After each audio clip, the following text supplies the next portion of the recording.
वर्षाअखेरीपर्यंत असलेली थंडी हवामान बदलामुळे कमी झाली आहे. मात्र आता पुन्हा हवा पालट होण्याची चिन्हे असून उत्तरेकडून येणाऱ्या वाऱ्यांमुळे 9 ते 15 जानेवारी या कालावधीत तापमानात घट होऊन थंडी वाढण्याची शक्यता हवामान तज्ज्ञांनी वर्तवली आहे. उत्तरेकडून येणारे थंड वारे, निरभ्र आकाश आणि कोरडे हवामान यामुळे यंदा राज्यभरात डिसेंबर महिन्यात थंडी अनुभवायला मिळाली. पुण्यासह विदर्भ आणि मराठवाड्यातील अनेक ठिकाणी 10 दिवसांपेक्षा जास्त काळ 1 अंकी तापमान नोंदवले गेले. थंडीच्या लाटेसदृश्य स्थिती निर्माण झाली.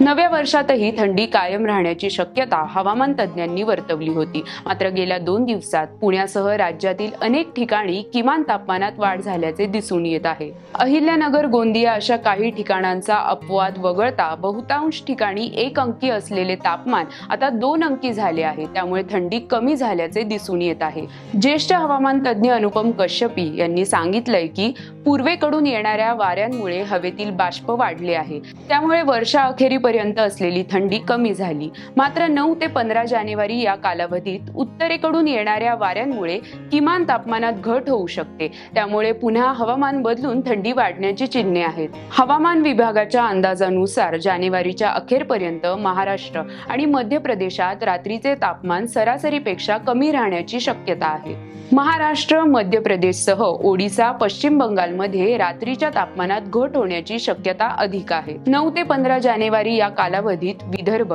छत्तीसगड, पश्चिम बंगाल, मध्य प्रदेश अशा ठिकाणी थंडीच्या लाटेची शक्यता नाकारता येत नाही.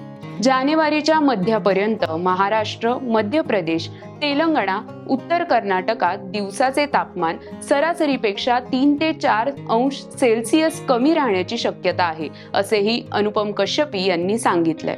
राजकीय, क्रीडा आणि इतर क्षेत्रातील बातम्या जाणून घेण्यासाठी लोकसत्ताच्या YouTube चॅनलला सबस्क्राईब करायला विसरू नका. पाहत रहा लोकसत्ता लाईव्ह.